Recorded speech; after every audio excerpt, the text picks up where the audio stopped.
All right, welcome back to SportsLine, everybody, right here on News Channel 5 Plus. And as if I don't see enough of this guy 5 days a week as we do the Greg Pogue and Jon Burton show together on WNSR Radio. Greg Pogue joining me in studio here for SportsLine. Good to have you here, Pokester. Good to be here, man. Yeah, you're no stranger to this show. All those years guest hosting with Hope Hines, and you were kind of his go-to guy. Well, yeah. I mean, it was like I'd get a call like at 6:30 at night. Hey, somebody canceled. Come on in.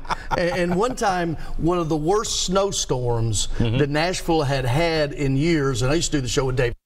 Right. In the mornings, and he called that afternoon, can you do it? So I hung around, and it looked like it was going to snow, and by the time I got out of here, I couldn't drive home.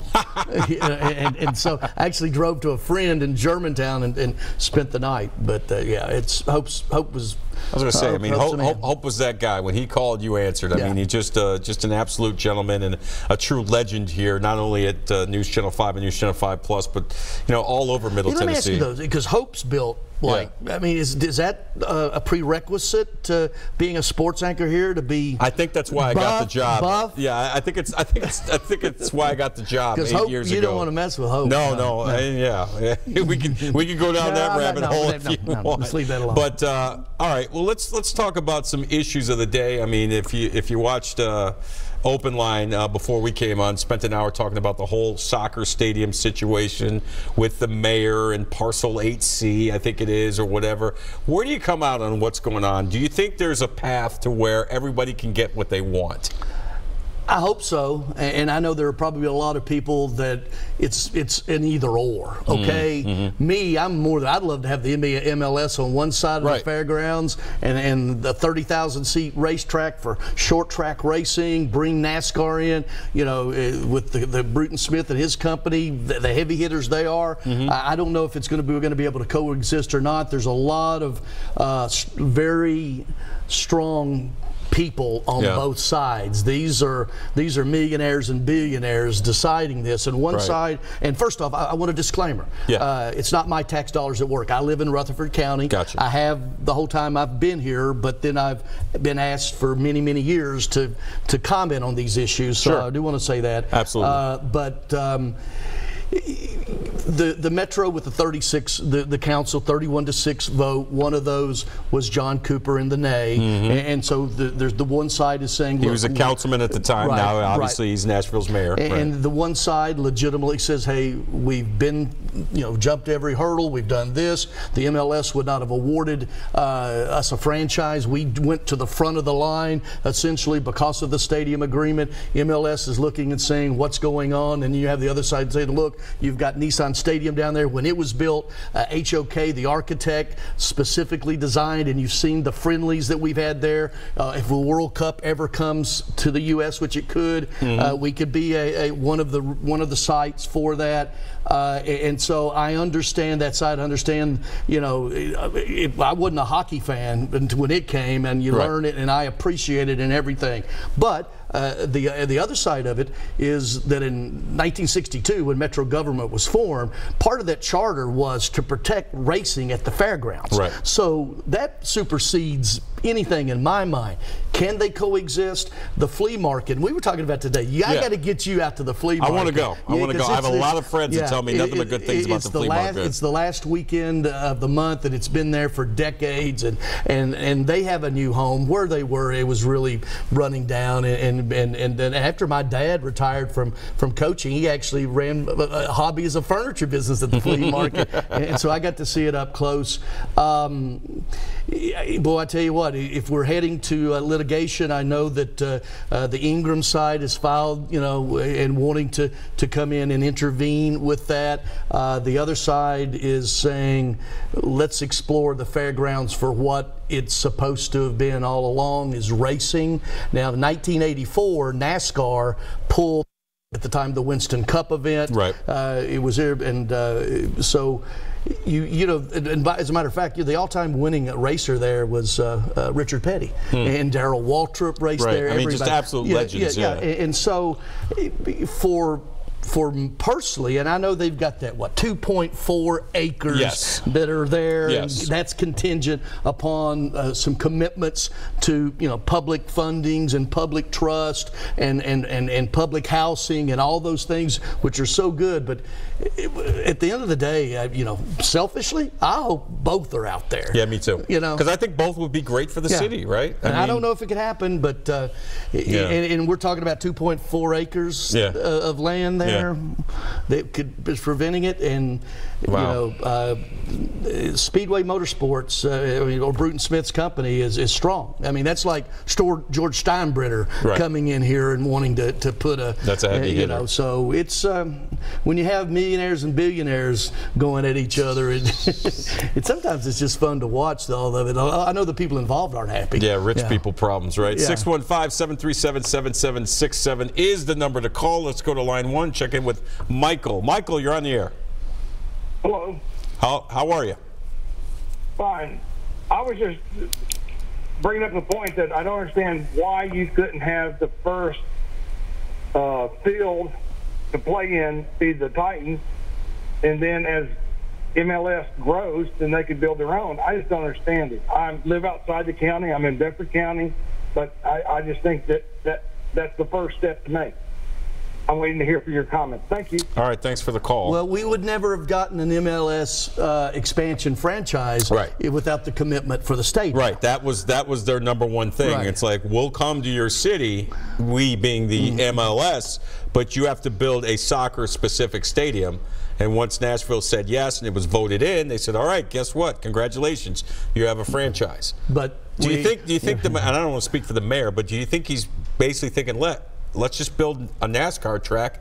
You guys play at Nissan Stadium. It's not, But that, I really think and I'm all over the map on this one, as you can tell. Yeah, but so I mean, I really think it's got a lot of tentacles, But I really think for the MLS to be successful, it needs its own venue, a 30,000 seat stadium with all the bells and whistles and all the amenities and everything that goes with it. It's there, and that's not only that. There are many other events that could be held in there as well. We also have to understand that that's still owned by the city, just like Nissan Stadium is owned by the city. Right. There's a 30-year lease which is coming due here in the next 8 years with that puppy, and that's going to be fun. But and so it's the commitment by MLS is there.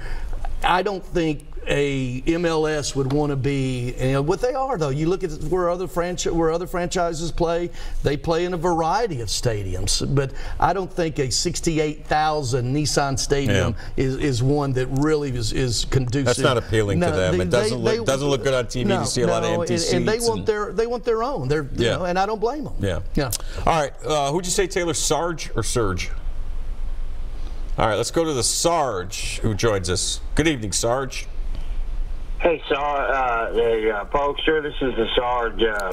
Me and the Pokester go way back to the Nashville Knights days. I don't know if you remember me. I sure do, Sarge. What's up, Sarge? Good evening, man. He's about a 6'6" Sarge, right? Okay.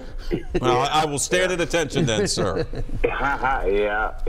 I actually, before I retired, made lieutenant. But anyway, I've always loved the Pokester. I've always loved his writings, his talk shows, and his personality. He's always been very personable to me, and he's very knowledgeable about sports, and I've always appreciated that about him. As far as the soccer thing goes, I don't think it's going to go. I just don't. I would like for it to, because I think it would help the city, but I'm not. I don't see soccer being successful in Nashville. It's for kids and for little leagues and things like that. I think it's great. I think it's just exploding, but I don't see a Major League Soccer team. We can't even get Major League Baseball here, let alone a Major League Soccer team. So That's my opinion. Okay. It's good to talk to you. All right, Sarge. Thanks for calling. And have a great night, sir. Thank you for the nice words. The Nashville Knights, of course, played at Municipal Auditorium. That was my first introduction to hockey. As a matter of fact, the editor of the Nashville Banner, sports editor, said, once you go, go cover a hockey game, and I go, okay, all right.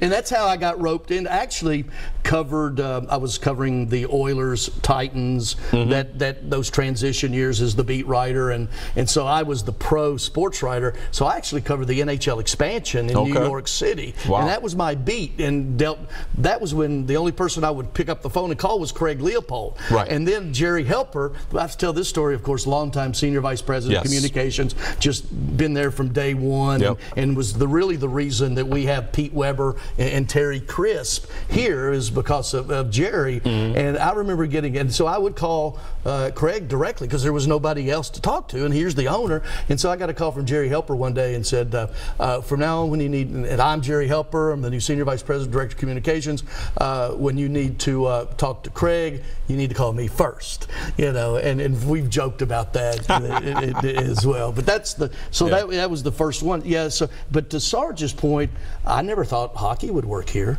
And quite frankly, it almost didn't. And there was the save, which George. They kind of had a foot out the door at one point, right? And actually, Craig Leopold, who sold it, really prevented it from going to Jim Basile. And he was talking down here about how much it's going to be great here. And he's selling season tickets in Hamilton, Ontario. Talking out of both sides of his mouth. So I never thought hockey would work here, when it came. All right, best guess. I'm not going to hold you to this. Maybe I will. Best guess. How does this thing end up? This whole MLS thing. Does the MLS come in and say, "Listen, we're out. This is not what you promised us. We're moving on," or do you think something can get done? Where all sides can be. You sound a little pessimistic about it. I think I'm pessimistic that we could end up with nothing. And none of the above. None of the above. Oh man. And which would be, I guess, after a while, when the MLS, if that doesn't happen, then that does open up the fairgrounds for Bruton Smith and his company to come in and do whatever they want to do. But boy, I tell you what, it's this one, because I can actually feel both sides on this one, and I really do, and I'm glad I don't have a dog in the hunt.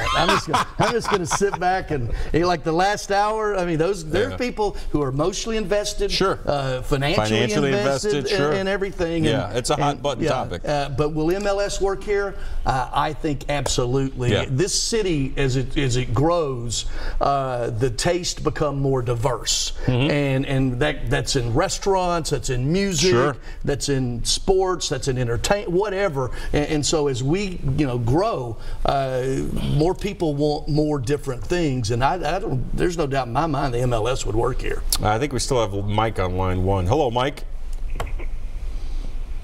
Mike, you there? Yes, I am. You're on the air. What's up?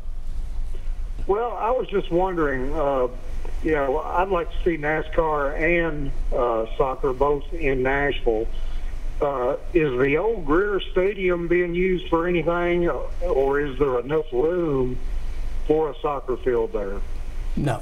I'll hang up and let you answer my question. No, thanks for the call. That's not an option. It was, I imagine it's been raised by now. I'm not really sure, but it's in total disrepair. I was disappointed that the city didn't make that a place where high school baseball tournaments and colleges could play there. And they just let that thing go, and it was sad. Just the way that, because Greer Stadium, you think it's a legendary place. Man. I remember Larry Schmittou walking around out there in the 8th inning and have those little plastic cups with a scoop of ice cream in it, and just so I love the sounds. I mean, and what the sounds have done here now. Too. I just like the fact that their new stadium is like right over here, base where we are. All right, Greg Pogue is here. We are taking your phone calls. It's basically, as we said, it's hour number 3 of our radio program. You can catch us every morning on WNSR Radio from 9 a.m. to 11 a.m. for the Greg Pogue and Jon Burton show. Let me say something. We need to change that title. I don't care. We'll call it whatever you want to call it. 560 AM. Yep. 95.9 FM. Yes. In Rutherford County, 107.9 FM. WNSR.com as well, and even in Kentucky on 103.9 FM as well. Oh, we're rocking in Kentucky, rocking in the Commonwealth. All right, stay with us. When we come back, we're going to talk about what's going on at Vanderbilt. We're going to get into some Titans talk and your phone calls as well. It's Greg Pogue and Jon Burton, hour number 3, right here on SportsLine, News Channel 5+.